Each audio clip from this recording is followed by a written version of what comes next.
আসসালামু আলাইকুম বন্ধুরা, আপনারা সবাই জানেন ইদানিং পালসার বা বাজাজ গাড়ির ট্যাঙ্কি নিয়ে সবাই সমস্যায় ভুগতেছে। ট্যাঙ্কিতে ম্যাক্সিমাম জং ধরতেছে, ট্যাঙ্কির লকে জং ধরতেছে। এই জন্য আজকে আমি আমার গাড়িতেও একই সমস্যা হয়েছে, যার কারণে আমি একটা ট্যাঙ্কির মাথা কিনেছি, নন ব্র্যান্ডের লক কিনেছি। কারণ ব্র্যান্ডেডটা 3টা সেট সহ পাওয়া যায়, যেটার দাম 2500 টাকা। আর নন ব্র্যান্ডের আমি যেটা কিনেছি এটার দাম হচ্ছে 800 টাকা। যে সকল ভাইরা এই সমস্যায় ভুগতেছেন তারা শুধু ট্যাঙ্কির লকটা কিনে নিতে পারেন, সাথে চাবি থাকবে, আলাদাভাবে চাবি দিয়ে খুলতে হবে, সমস্যা নেই।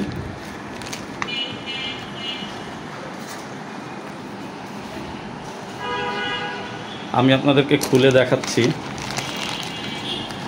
এই যে এটা ভালো,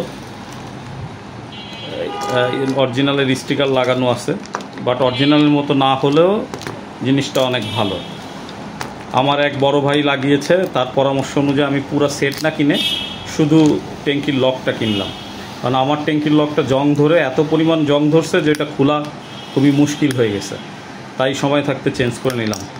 আপনারা চাইলে যে কোনো পার্টসপাতির দোকান থেকে এটা কিনে নিতে পারেন, এটা খুবই সুবিধাজনক।